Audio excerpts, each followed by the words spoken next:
Hello everyone, welcome to Efficient Classes. I am Saurabh Kumar Singh. In this video, I am going to discuss about the schedule of the Indian Constitution.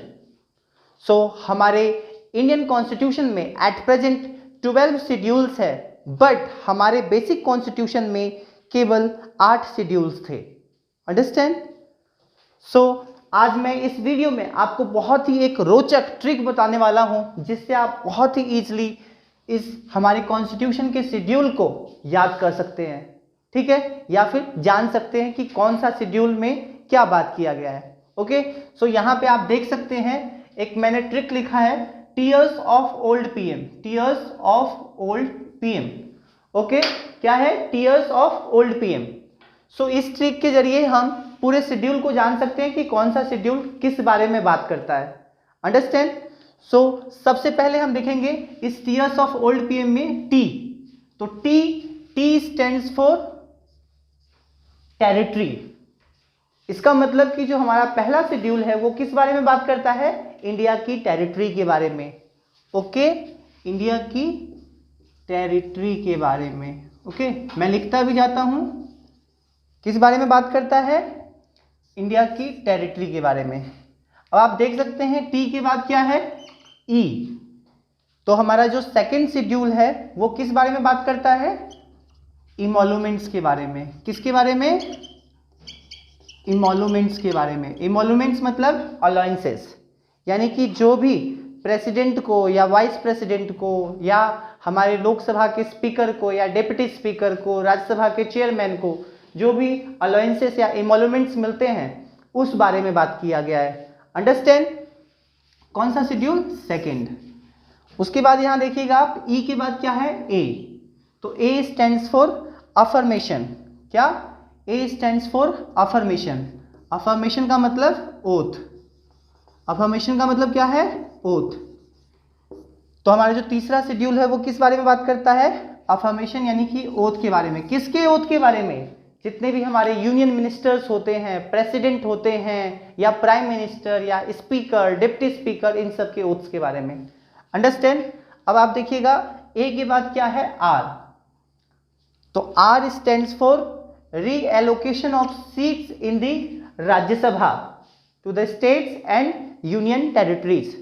यानी कि किस state के लिए राज्यसभा की seat कितनी होगी और किस यूटी के लिए कितनी होगी, वो हमारा फोर्थ शेड्यूल डिफाइन करता है. Okay, reallocation of seats in the Rajya Sabha. Okay, RS का मतलब आप समझ जाना, राज्यसभा. ओके, कौन सा शेड्यूल हमारा? Fourth schedule. ओके, अब आर के बाद यहां पे ध्यान दीजिएगा क्या है? एस. तो S stands for schedule areas. So हमारे इंडिया के अंदर जो भी शेड्यूल एरियाज हैं उसके बारे में क्या प्रोविजन होगा वो बात करता है. ओके, कौन सा शेड्यूल? Fifth schedule. अंडरस्टैंड? उसके बाद अब एस के बाद देखिए आप क्या है यहां पे? ओ. तो O stands for other schedule areas. क्या होगा? Other schedule areas. Okay, O stands for other schedule areas. क्या हमारा जो छठा शेड्यूल है वो किस बारे में बात करता है? Other schedule areas. इसमें 4 स्टेट्स के बारे में बात किया गया है. पहला मिजोरम, मेघालय, असम और त्रिपुरा. ओके, जितनी ये ट्राइबल एरियाज हैं उसके बारे में बात की गई है अदर शेड्यूल एरियाज के अंदर, 6 शेड्यूल के अंदर में. ओके, अब 6 के बाद यानी 6 शेड्यूल क्या है? ओ. अब ओ के बाद यहां पे क्या है? एफ. एफ का मतलब है फेडरल सिस्टम. क्या है? एफ का मतलब क्या है? Federal system. और फेडरल सिस्टम का मतलब क्या है? Division of power between centre and state. Okay, division of powers between centre and state in terms of list. List के मायने क्या है? मतलब यूनियन लिस्ट, स्टेट लिस्ट और कॉन्करेंट लिस्ट. लिस्ट को 3 पार्ट्स में डिवाइड कर दिया गया, यूनियन लिस्ट, स्टेट लिस्ट और कॉन्करेंट लिस्ट. अब यूनियन लिस्ट क्या होता है? यूनियन लिस्ट के अंदर में जो जो सब्जेक्ट्स हैं उन सब्जेक्ट्स पे केवल और केवल सेंट्रल गवर्नमेंट ही कानून बना सकती है या लॉ बना सकती है। और स्टेट लिस्ट क्या है? स्टेट लिस्ट के अंदर जो जो सब्जेक्ट्स मेंशन है उस सब्जेक्ट्स पे केवल और केवल स्टेट गवर्नमेंट लॉ बना सकती है। और तीसरा जो है कॉन्करेंट लिस्ट। कॉन्करेंट लिस्ट क्या है? कॉन्करेंट लिस्ट क्या है? जिसपे सेंट्रल गवर्नमेंट और स्टेट गवर्नमेंट दोनों मिलके उस पे कानून बना सकती है। एक ही सब्जेक्ट पे सेंट्रल गवर्नमेंट भी लॉ बना सकती है और स्टेट गवर्नमेंट भी बना सकती है। अंडरस्टैंड? जैसे कि एजुकेशन। एजुकेशन क्या है? कॉन्करेंट लिस्ट में आता है, उस पर सेंट्रल गवर्नमेंट भी एक्शन मतलब कानून बना सकती है और स्टेट गवर्नमेंट भी। एग्जाम्पल आप देख सकते हैं, जैसे सेंट्रल में सीबीएसई बोर्ड है आपका पूरे इंडिया के लिए, ऑल ओवर इंडिया के लिए, और पर्टिकुलर स्टेट का अपना अपना बोर्ड देखते हैं, तो ये क्या है? कॉन्करेंट लिस्ट के अंदर आ रहा है। ऐसे ही यूनियन लिस्ट की बात करें एग्जाम्पल, तो जैसे डिफेंस, देश की रक्षा से संबंधित मामला हो तो कौन उस पर कानून बनाएगा? हमारा सेंट्रल गवर्नमेंट बनाएगा। ऐसे हम स्टेट लिस्ट की बात करें, एग्रीकल्चर, तो एग्रीकल्चर एक्चुअल में स्टेट लिस्ट में था, बट अभी आपने देखा कि फार्मर्स बिल पे अभी सेंट्रल गवर्नमेंट ने भी कानून बनाया, क्योंकि पहले नेहरू जी के गवर्नमेंट में कॉन्स्टिट्यूशन में अमेंडमेंट करके जो स्टेट लिस्ट के अंदर जो एग्रीकल्चर था, एग्रीकल्चर से कुछ प्रोविजंस को लेके कॉन्करेंट लिस्ट में डाल दिया गया था। इसीलिए आज जो एग्रीकल्चर से संबंधित मामला है उस पर सेंट्रल गवर्नमेंट कानून बना सका है। जैसे पुलिस हो गया, बेस्ट एग्जाम्पल हम बोल सकते हैं पुलिस, तो पुलिस किस में आता है? स्टेट लिस्ट में। ओके, तो हमारा ये जो फेडरल सिस्टम है वो किस शेड्यूल में आता है? 7th शेड्यूल में। ओके, समझ आया फेडरल सिस्टम क्या है? Division of powers between centre and state in terms of list. List 3 तरह के होते हैं, union list, state list, concurrent list. Understand? अब एफ के बाद क्या है?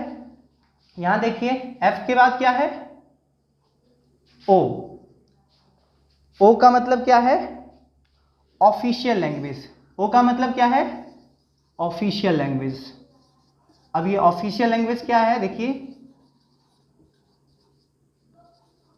अब ऑफिशियल लैंग्वेज क्या है कि इसके अंदर में टोटल, जब हमारा कॉन्स्टिट्यूशन बना था तो ऑफिशियल लैंग्वेज में टोटल 14 लैंग्वेजेस को शामिल किया गया था, बट अब एट प्रेजेंट लैंग्वेजेस को डे बाय डे मतलब ऐड किया जा रहा है, तो अब 14 से क्या हो गया है? 22 हो गया है।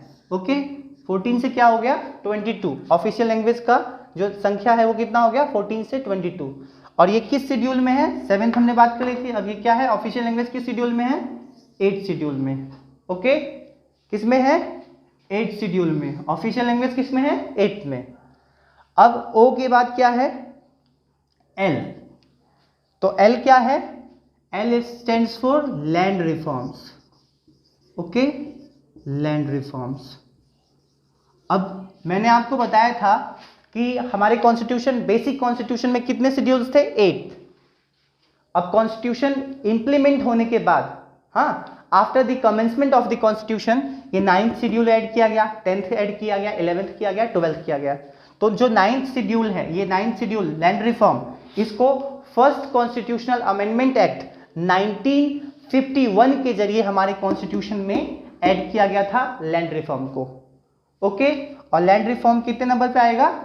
9th schedule. 9th schedule of Indian constitution क्या है? Land reform. अब यहां देखिए आप, एल के बाद क्या है? डी। ओके, तो D stands for anti defection law. क्या है?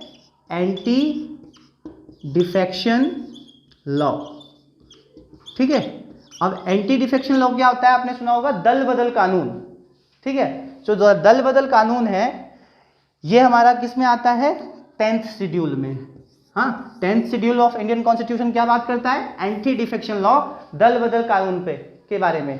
अब इसको कब हमारे कॉन्स्टिट्यूशन में ऐड किया गया था? बहुत इंपॉर्टेंट है, याद रखना है। तो इसको हमारे कॉन्स्टिट्यूशन में 52nd constitutional amendment act, okay, 52nd constitutional amendment act 1985 के जरिए हमारे कॉन्स्टिट्यूशन में इसको ऐड किया गया था।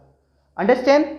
Anti defection law 10th schedule of Indian constitution को 52nd कॉन्स्टिट्यूशनल अमेंडमेंट एक्ट 1985 के जरिए हमारे कॉन्स्टिट्यूशन में ऐड किया गया था। ओके, अब क्या है? डी के बाद क्या है यहां पे? पी। तो पी स्टैंड्स फॉर पंचायती राज। क्या है? पंचायती राज। ओके, तो पंचायती राज ये हमारा क्या है 11th शेड्यूल, और इसको कब ऐड किया गया, तो इसको हमारे कॉन्स्टिट्यूशन में 73rd कॉन्स्टिट्यूशनल अमेंडमेंट एक्ट 1992 के जरिए इसको शामिल किया गया। अंडरस्टैंड, समझ आया। अब लास्ट हमारा बचा एम, तो M stands for municipality. Okay, M stands for municipality. तो म्यूनिसिपैलिटी को कब ऐड किया गया, तो 74th कॉन्स्टिट्यूशनल अमेंडमेंट एक्ट 1992 के जरिए। क्या 74th कॉन्स्टिट्यूशनल अमेंडमेंट एक्ट 1992 के जरिए। अंडरस्टैंड, आपको याद रखना है, अमेंडमेंट याद रखने हैं शेड्यूल से रिलेटेड। सबसे पहले 9th शेड्यूल जो मैंने आपको बता दिया, लिखा नहीं मैंने, लिख दे रहा हूं, फर्स्ट कॉन्स्टिट्यूशनल अमेंडमेंट एक्ट 1951 के जरिए ऐड किया गया लैंड रिफॉर्म को, 9th शेड्यूल को। 10th शेड्यूल को 52nd कॉन्स्टिट्यूशनल अमेंडमेंट एक्ट 1985 के जरिए एंटी डिफेक्शन लॉ ऐड किया गया। 11th शेड्यूल को 73rd कॉन्स्टिट्यूशनल अमेंडमेंट एक्ट 1992 के जरिए ऐड किया गया, पंचायती राज सिस्टम। और उसके बाद जो हमारा 12th लास्ट शेड्यूल है, 12th शेड्यूल, उसको 74th कॉन्स्टिट्यूशनल अमेंडमेंट एक्ट 1992 के जरिए म्यूनिसिपैलिटी को ऐड किया गया। अंडरस्टैंड, आई होप आप सभी को अच्छे से समझ आया होगा, शेड्यूल से रिलेटेड सारे कॉन्सेप्ट्स आपको समझ आए होंगे। और ये शॉर्ट ट्रिक है, टीयर्स ऑफ ओल्ड पीएम। आप इजीली किसी को भी बता सकते हैं कि भाई T stands for territory, E stands for emolument. आपसे कोई भी रैंडमली पूछ ले कि भाई हमारा जो 5th शेड्यूल है वो किस बारे में बात करता है, तो शेड्यूल एरिया। 12th किस बारे में बात करता है, तो म्यूनिसिपैलिटी, ठीक है। और उसके बाद कोई बात कर ले कि भाई 8th किस बारे में बात करता है, तो आप बता दोगे ऑफिशियल लैंग्वेज के बारे में। ऐसे ही 7th किस बारे में बात करता है, तो फेडरल सिस्टम के बारे में, जिसमें आपको बताया था division of powers between state and centre and state. Okay, तो इस तरीके से कोई भी अब इजिली आप याद कर सकते हो, 2 से 4 बार देखोगे दिमाग में बिल्कुल मतलब एकदम बगअप हो जाएगा आपको। सो आप इजिली किसी को भी या फिर कॉम्पिटिटिव एग्जाम में आप इसलिए ये सब हर बार क्वेश्चन, चाहे एसएससी हो गया या सीएचएस, एसएससी सीएचएसएल हो गया, एमटीएस हो गया, कोई भी एग्जाम आप ले लो, कोई भी कॉम्पिटिटिव एग्जाम, शेड्यूल के हर बार हर एग्जाम में एक ना एक या 2 क्वेश्चन आता ही आता है। सो आप इजिली इसको समझ सकते हैं। ओके, सो बाय बाय।